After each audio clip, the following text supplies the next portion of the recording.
Hello everyone, welcome back. How are you? How's your day been? So glad to hear. Today I want to talk to you guys about my favorite musical guilty pleasure, Burlesque. Guys, this movie, wow. Show a little more. What do waiters do at a restaurant? Serve.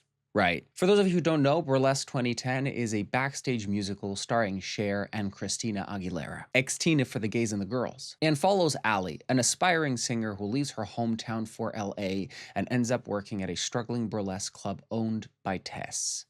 Guys, this is cinema. The first time I watched this movie, back when I was still in the closet, I yassed internally so hard without understanding why. Loved the songs, did not pay attention to the plot at all. Had some of them on repeat on my playlist.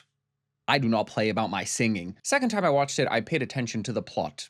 We don't need to talk about it. We don't.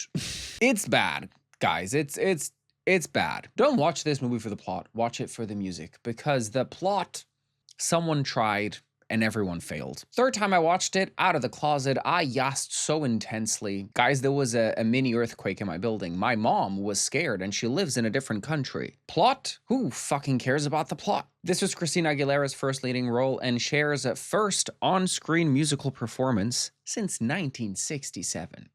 Did you hear that? 1960s. Guys, my parents aren't even that old. This is insane. Christina Aguilera famously decided to take this role to prove to people that singers can also act. And you know what?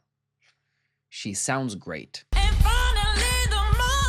Like, she is the perfect person to play this character because the entire story hinges on the idea that this petite little woman sounds unnaturally powerful when she opens her mouth.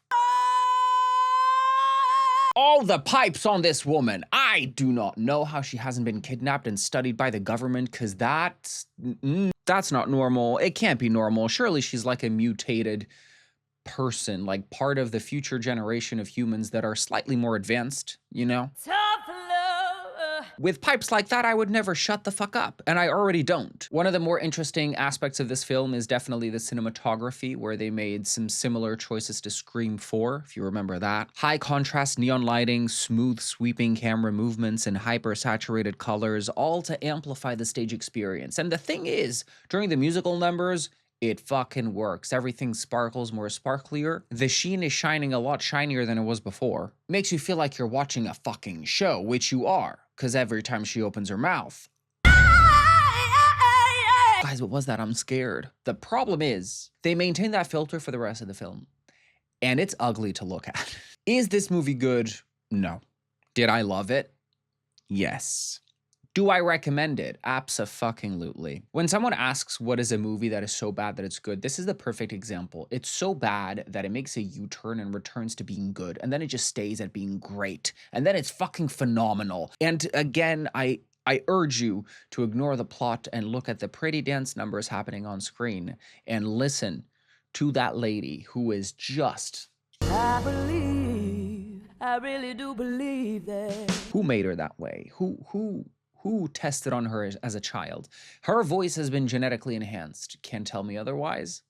It just makes sense. We also get the pleasure of hearing Cher sing 2 songs because she is still that bitch. She's always gonna be that bitch, and she's gonna outlive us all. And in 50 years, when we're all dead, Cher's gonna be recording yet another album. We also have fake gay Stanley Tucci playing real gay Sean. And for him alone, the movie really is worth it, because the story is cliche and very lazy. The writing is god-awful. And the characters are flat, underdeveloped, walking archetypes of stuff that we've seen in these movies in the past several times. But who cares? None of that matters because the performances, oh my god. Like, you just don't get it, but you're gonna get it because I'm gonna make you get it. So you can look forward to getting it. As is usual with musicals, we're gonna be singing, so I want you to sing along, you know, warm up those pipes. Also, don't forget to subscribe down below because it's gonna make you feel better and look better and sound better. Just not as good as the ladies of this film, but it will definitely be an improvement, and I will like you more for it. So if you want to be liked by me, just subscribe. Also, project! The movie opens with this diabolical shot of a painted set in the back, and I just know that we are in for some bullshit. Our protagonist is Allie, short for Alice, just a small town girl living in a lonely world and working at Dwight's bar.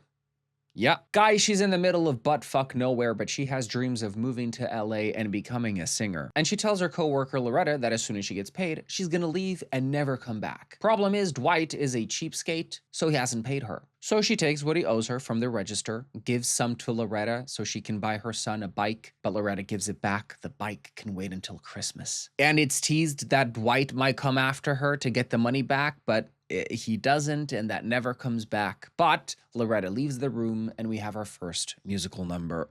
Oh, can you feel the excitement? Oh, sometimes I get a good feeling. Yeah. Ow! I said, oh, oh, oh, oh! The musical performances of this film aren't your typical advancing the plot songs. They are in fact more like music videos where you see like montages of stuff happening in the background and then flashes of the performance intercut, and the whole movie is just montage after montage and Christina just singing her ass off because there's 2 songs in the entire soundtrack, not sung by Christina. And those 2 songs are sung by Cher. So like the soundtrack of this film really is bop after bop after bop. This is an album that you need to listen to on repeat. Armed with a suitcase, some cash, and phenomenal bangs, Allie goes to the bus station with her heart and mind set on LA. One way or round trip? You're kidding, right? Right, because once you go to LA, you never go back. It's like a cult with fresh juices, green smoothies, and a lot of Instagram followers that I know nothing about because I've never been, so I'm just talking out of my ass. Just ignore any and all opinions I have of LA. And I don't have many. But you know what I do know about LA? Los Angeles. Girls, gays, and theys, one thing about Christina Aguilera in Burlesque is she is going to do the most. Get ready for a seismic shift in your eardrums because she's gonna bang them all. Sounded really sexual. Did not mean it sexual. I meant her bangs. Cause the bang into the room. She gets to LA, hides all of her money inside a plastic bag, inside of her toilet flush, and sets out onto the streets to find a job. Club Burlesque catches her attention, a club right across from a building complex nearing completion, and she wanders inside. And the interiors are gorgeous, very evocative of old Hollywood glamour meets vaudeville cabaret theater meets other such things of other such natures and whatnot. It's cunt. And on stage is Cher with an array of backup dancers performing Welcome to Burlesque. And this is one of 2 songs not performed by Christina Aguilera. Guys, she is the definition of mother. Mother of the house, mother of the club, mother of all these girls, but also she's their boss. So she's like boss mommy, mommy boss, mom boss. Show a little more. It's just exquisite. Show a little more. Show a little less. Add a little smoke. I also want to talk about the wardrobe. Now, you may not know that I have a degree in fashion design, because I don't. But whatever budget was cut from the writer's room, it made its way into the costuming department. Ugh! 64 years old, absolutely outrageous. Who gave her the right? Cher gave herself the right. Cher anointed Cher into the Fame Hall of all mothers. The rest is history. It looks like a Las Vegas residency if this was a residency in Las Vegas. If you think about it, it's insane. Show a little more. Ladies in showbiz just have a je ne sais quoi. Ah, je ne sais quoi, mais j'adore Dior. A lesson in classy seduction, and that is CLASSYSEDUCTION. Right. And Allie's reaction by the end of the number? Me, the first time I ever saw 2 men kissing. Brokeback Mountain. Brokeback memories. She chats to the very handsome bartender, Jake, and asks him who she needs to flirt with to get from there to that damn stage. He says, why? Was that you flirting? And she responds, with a guy wearing way more eyeliner than I? Please. She really said, shut up, fat. I don't flirt with fairy fruitcakes who wear more makeup than me. Triple F. Fairy fruitcakes. Do you think I'd waste my energy on a twink? Ugh. He tells her to go speak to Tess, the mother matronly boss lady, who just happens to be backstage with all the girlies, and oh wow, it's just a key back there. Thank you, Sean. You're welcome. Thank you, Sean. And Sean is her right-hand man and also costume designer, and everyone's favorite man. Seriously, Stanley Tucci could just take over the world if he wanted. And he is the costume designer. One thing he's gonna do is make those girls look pretty on stage. All that beauty, that's gay. Allie walks up to Tess, she's like, I want a job, I need a job. Okay, girl. Tess tells her to leave her number and they will get in touch next time they hold auditions. And on her way out, she bumps into villain Nikki, played by Kristen Bell, in a diabolical wig. This wig, wow. Same thing with George's wig. Wigs on wigs, it looks like a drag show. Nikki, who missed her first number and is on thin ice with Tess due to her very unprofessional behavior. No, not unprofessional. Jobless behavior. Asks Sally for a drink. One of the other dancers says she doesn't work here. Nikki replies, well, then she has nothing better to do. Okay, we have some drama out of nowhere because we require a villain. Allie clocks her snark and she says, wow, you're just so damn beautiful, you could never tell that you're a dude. It's the wig, guys. Guys, it's the damn wig. It's a wiggin' good time. So Allie can't be a dancer just yet. But if you think that this small town girl who just walked into this club looking for a job is gonna suddenly start waiting on tables, hoping that she'll be better than Boops for Brains over there, then you'd be absolutely right. That's exactly what she does. She starts serving these people for free to literally prove that she's better than Boops for Brains over there. Have I mentioned how they just throw in these very casual misogynistic remarks and jokes?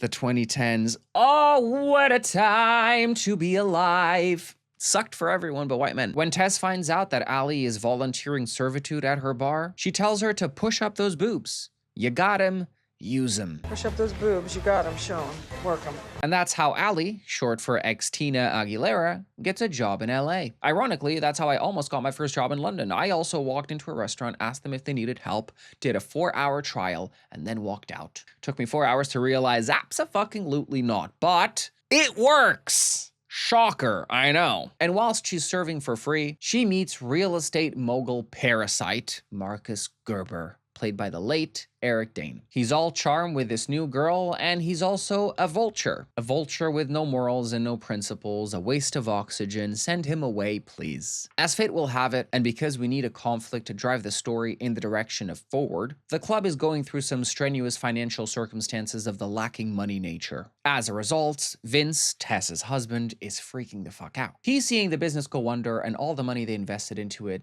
drown as well. He wants to sell. And Marcus Gerber, the scavenger and also predator of the financial institution nature, wants to buy the club. When asked why, he says, because I like it and I want to have what I like. I've always been that way ever since I was a kid.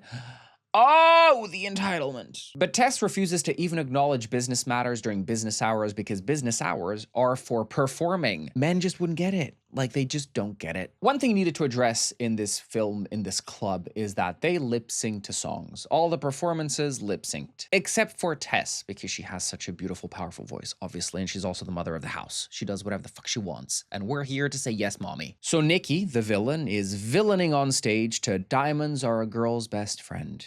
Allie's watching, and then suddenly this happens. Oh my god, that's mommy with a bang. Bang, bang, mommy! Allie is desperate to perform, desperate to sing on stage, and she tries telling Tess and Sean about her insane voice, but they just won't listen because people come to this club to listen to great songs, not the performers. They're here to watch you dance, not hear you sing. Wait until she opens her fucking mouth. Ooh. And in true small-town girl and bright lights in the big city, Allie's place gets broken into and all of her toilet cash is stolen. She's got no money, she's got no friends, she's got no family. This girl's life, oh my god, she can't win.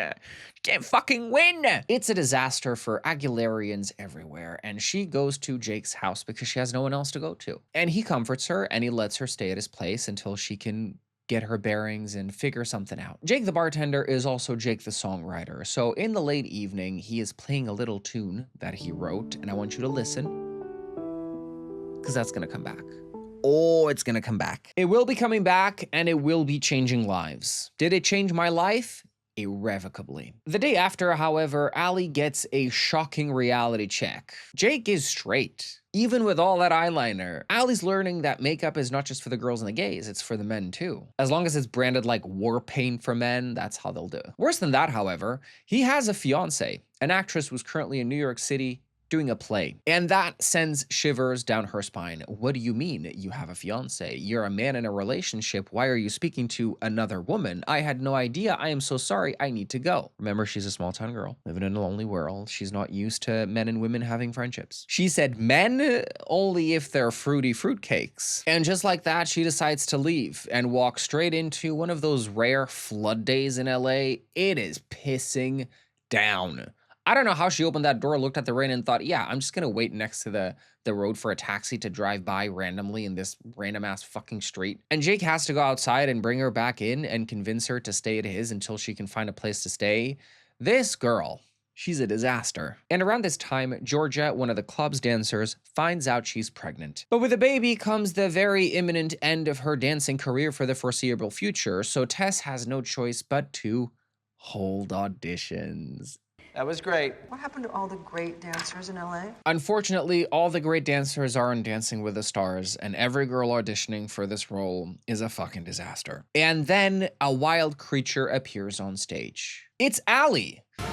What is she doing? I think she's auditioning. It's a chop, and Tess interrupts the pandemonium happening currently on stage and says it's cute that Ali thinks that she can do this, but she can't, and starts walking away. But Ali doesn't stop. Excuse me? Excuse me? I'm talking to you! Wow. They're about to have a sing-off, is what would have sent the gays into a carefully synchronized global shutdown.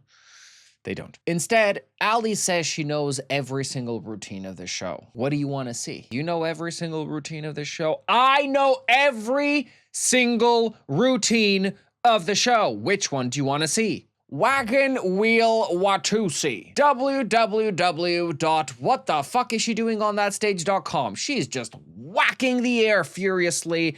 You can't take her anywhere. She's a menace. Sean says I couldn't keep my eyes off of her. Tess says try a little harder. Yes, fake gay man, eyes up here. Tess is still playing hard to get, and by the end of the routine she says, well, you were off for the second half of that entire song. Come on, Tess. The thing about Ali is a blabbermouth, and blabbermouths are gonna blabber, so she starts blabbering, and Didn't anybody ever give you a shot in life? Please, I want this so bad. so Tess is like, fine, shut the fuck up. You got the job. Sean asks her, what is Ali short for? She says, Alice. Alice. Well, welcome to Wonderland. Cue a montage of Ali preparing for her first performance, and she lives and breathes this art form. She's practicing on stage. She's practicing on her way to work in the middle of the street as Ray of Light by Madonna plays in the background.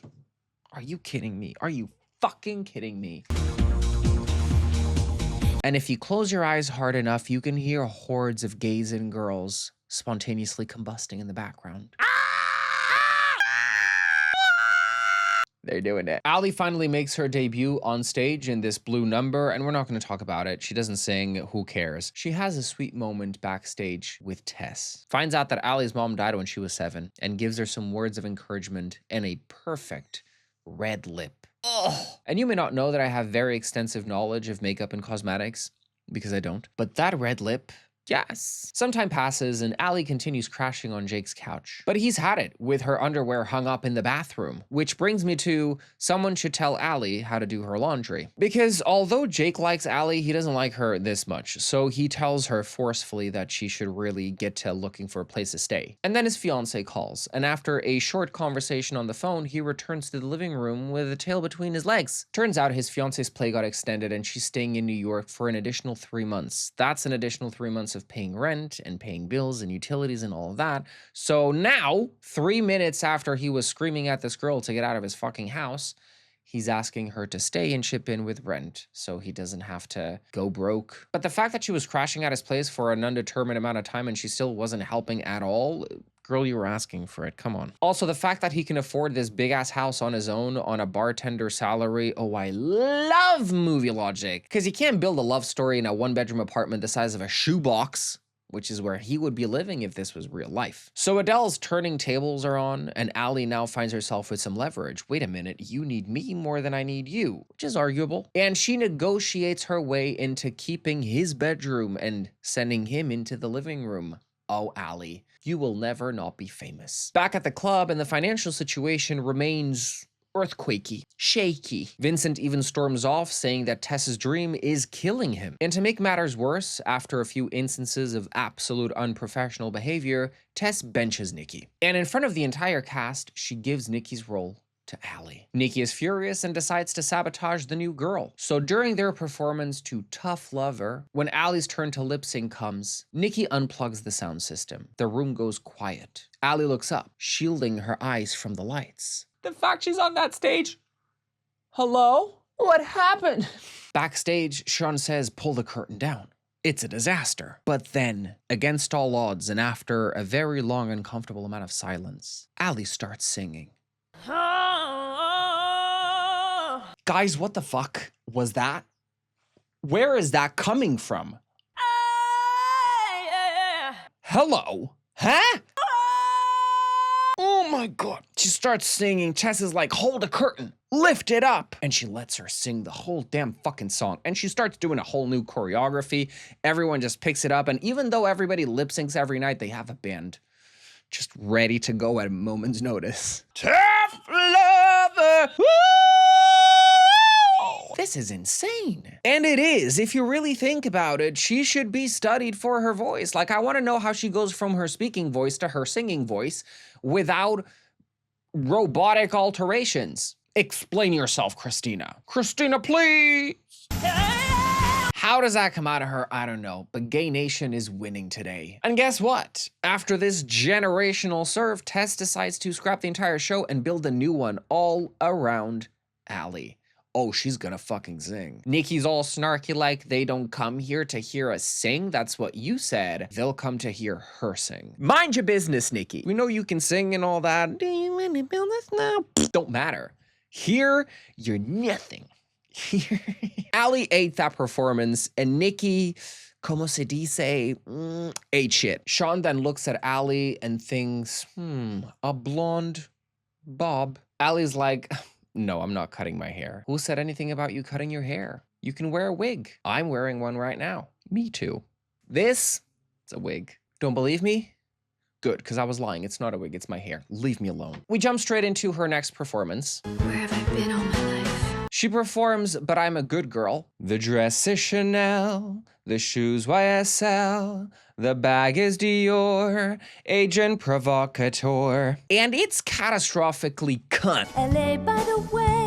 You can't take her! And you know what? I'm not even gonna talk about the fact that she literally teleports from the stage to the bar doing the song during the live performance. Skip the bullshit into the next performance. Allie does a number on top of a piano in this pearl dress. It's a quirky, classy, filled with decorum strip number. Guys, what more could we want? Also, the production value of this club, ostrich feathers, lace fronts galore, it's insane. Like, no wonder they're going through some financial difficulties. Who can afford all this? Cut to Marcus Gerber, full-time real estate leech, who hasn't stopped watching Christina Aguilera on that stage. He wants her, so he offers her a ride one night when Jake can't take her home. But instead of taking her home, he kidnaps her to a party. A house party. Yes, our girl Allie has been kidnapped, but this is not a horror movie, so it's all good. She just happily goes with a smile on her face. Me when I got a ride from a total stranger after leaving my high school prom because he was hot. Kids don't do that. I could have ended up dead. Instead, I ended up alive, so... You know, tragedies on both ends, I'd say. They get to this outrageous mansion with an outrageous party going on, and he waltzes into the kitchen, steals food and booze. Me, if you ever invite me to a house party. No, seriously, I will raid your kitchen for food and drinks, and I will be eating the floor in an hour. So if you want to see that, invite me to your house party. Allie sees a woman with amazing shoes on. Oh my God, those shoes are amazing. Aren't they? Louboutin. Girl, what? Because if you think about it, it's the same thing as Versace. Wait a minute. You had to make an appearance at your own party? Oh, you wanted a twist, eh? Turns out this is actually Marcus's party. This is his house. Full-time real estate, blood-sucking waste of oxygen, part-time party host. Allie looks at the view and says, wow, LA looks gorgeous from here.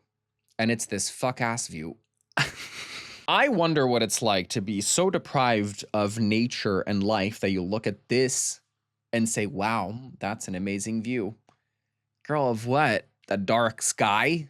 The nothingness? Like, you can't see shit. My dog's runny shit's a better view. And that's when the walking and talking criminal tells Allie about air rights. Get ready, hopeful real estate developers. I'm about to lay some knowledge. Air rights is when you buy the rights to air, so people can't build anything. Guys, don't you love capitalism that you can literally buy air? You want to own some oxygen and nitrogen and whatever else is part of air? Water? When someone describes air, they never say, oh yeah, it's 1% argon, carbon dioxide, water vapor, and trace amounts of other gases. They just say nitrogen and oxygen mainly, right? So why is it that when we distribute wealth, we give everything to 1% and then fuck the other 99. You know, the 99 that matter, the 99 that actually do the labor, the 99 that actually build things, the 99 that actually keep the economy running. Why is it that we just give the wealth to the 1% fucking parasite leeches? The organized criminal enterprise, that is, this landlord says he bought the air rights so they can't ever build anything above it and ruin the second best view in LA. When she asks, what's the best view? He just looks at her and she rolls her eyes. Me, when a man mans. Like, she's so real for that. Yes, because I'd be like, ugh, in his face. Like, get out of my face with that fake, phony bullshit. And around this point, Jake begins feeling some type of way because despite having a fiance, he really likes Allie, and he doesn't like that Allie's been hanging out with Marcus Gerber, the gross, repugnant human being. And though I agree that Allie should stay away from that leech parasite blood-sucking demon, I do think that Jake should mind his business, because he's not doing it out of concern, genuine concern. He's doing it because he's jealous. He's butthurt. Break up with your girlfriend, cause she's waiting. Nah, nah, nah. Marcus Grossberger is really going all in, and he even sends Allie a pair of the shoes that she loved seeing on the other woman, the Louboutin. Now, my very humble personal opinion is that the shoes are disgusting. But what you may not know about me is that I am a very, very high profile shoe connoisseur. Because I'm not. But I am married to someone who worked for years at Louboutin. And this is what he had to say when he saw the shoes. So I just want to know, what do you think of those shoes? Oh my god. Wow. I sold these shoes when I worked at Christian Louboutin. So I love them. Wow. So I'm getting divorced. Next number is up, and this time Allie goes for a more edgy look.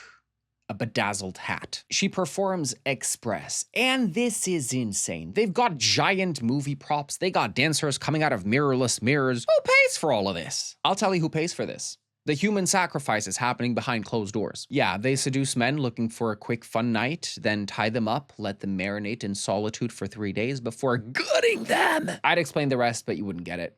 You just wouldn't get it. The performance is absolutely outrageous, and I think it's a perfect time to read this review that someone left on StutterBox. Was this good?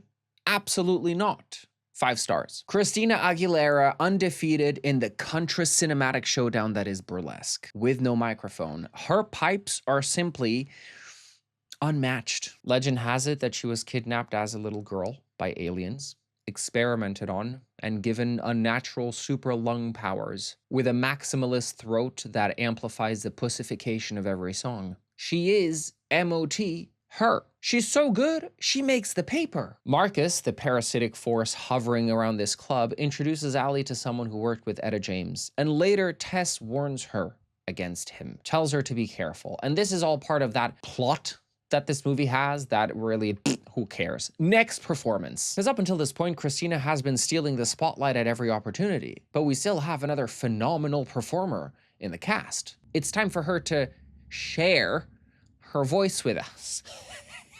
Cher makes a musical appearance and she sings You haven't seen the last of me. Written by Diane Warren, another song that she did not win an Oscar for, and I hope she never does. The first time I watched this film, however, I could not believe her voice. I was not familiar with Cher's game because I was raised in a very conservative, traditional household. We didn't listen to Cher. We listened to Celine Dion.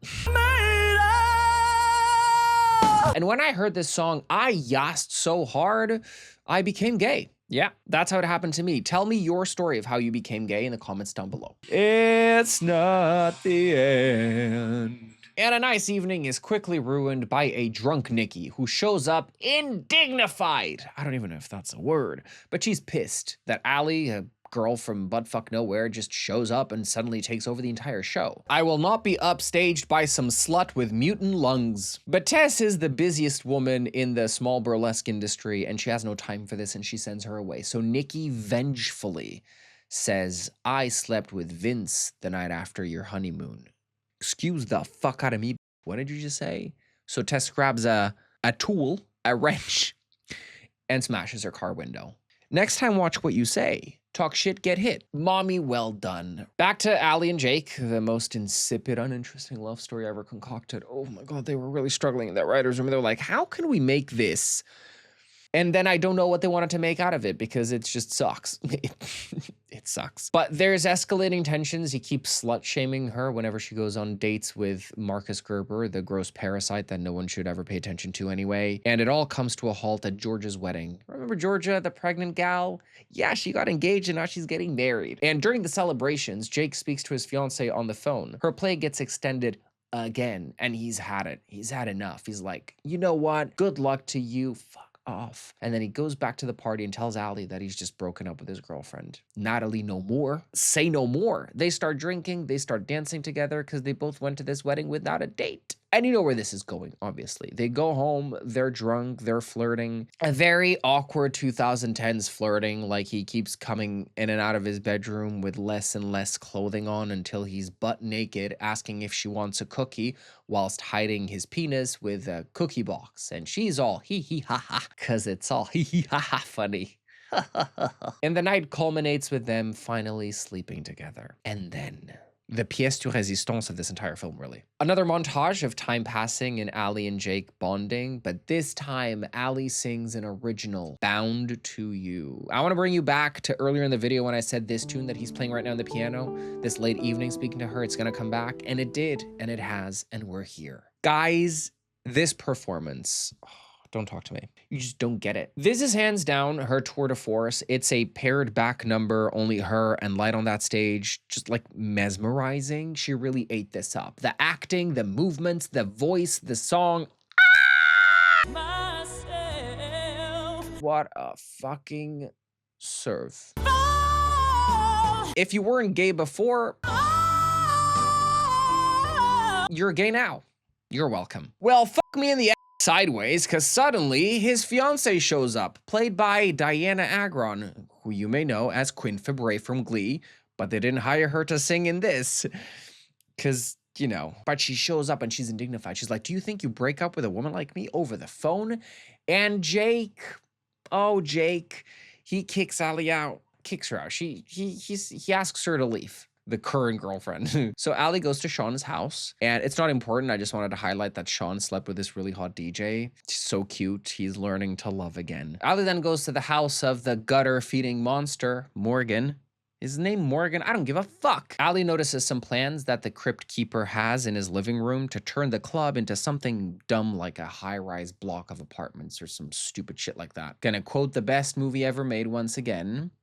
Parasite. She confronts Marcus, who explains that this is business, not personal. He even tells her that there are other clubs that she can sing and dance to, but she tells him, you just don't get it. And she's so real for that. He really does not get it. He's a man, right? He's just not gonna get it. Because it's not just about a club. You know what? I'm not even gonna explain.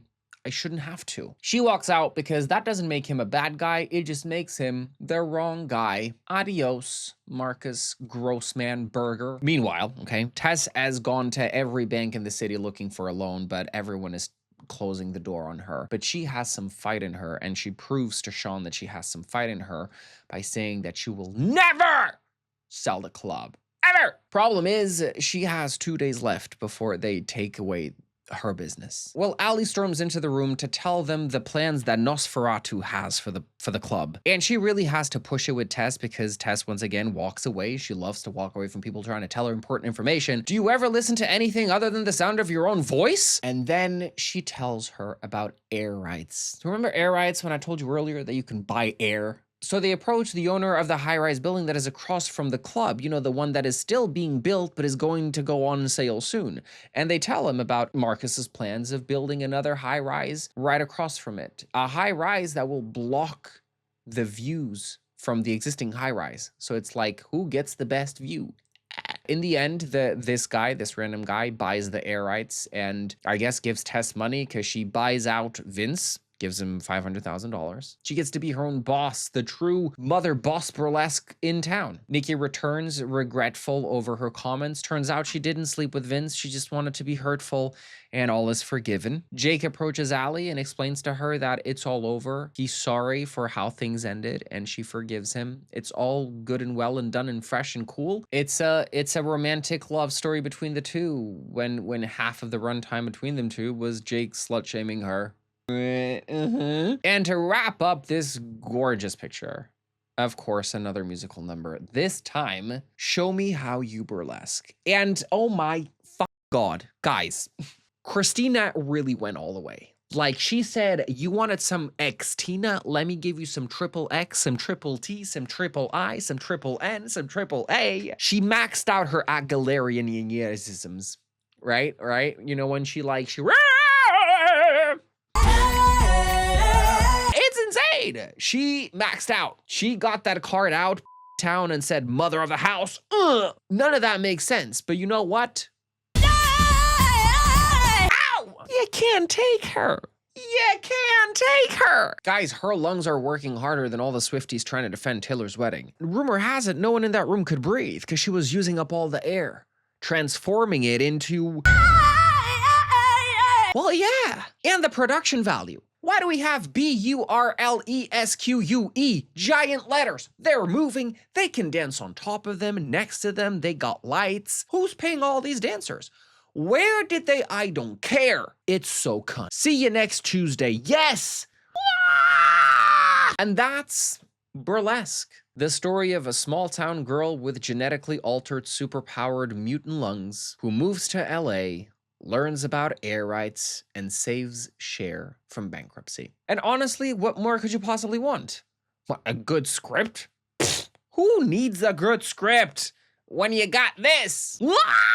Yeah, I don't know about you, but this is an absolute classic. It really is a perfect example of so bad it's good. Proof that you don't need a good plot to make a musical good or enjoyable. Musicals can work on many different levels, right? But one thing is for sure, you need to have good vocals. And one thing Christina did is fuck it up. It's also not a musical in the traditional sense of like songs advancing the plot or like people singing and dancing their feelings. This is, you know, it's a story about a singer who sings. So it's not a musical, but it is a musical, and it's so terrible, and I love it, and I rewatch it all the time, and you should too. Tell me in the comments down below what your favorite part of this musical was. And if it's not Christina Aguilera just doing Aguilera-isms, then I don't know what's wrong with you. Or Cher, sharing around her gift, and we are also thankful to Mommy. Everybody say thank you, Mom. And that is it for today, guys. Thank you so much for tuning in. If you like this video, make sure to leave a like down below. Subscribe to my channel if you haven't already. Click that bell notification so you never miss a future upload from me. Hope you had a good time singing and dancing with us. And until next time, stay safe, stay sane, stay stupid, and stay stuttering. Bye, guys. Ainda te lembras de mim, ainda sabes de onde eu vim. Se sou esta que aqui estou, diz-me no meu olhar triste.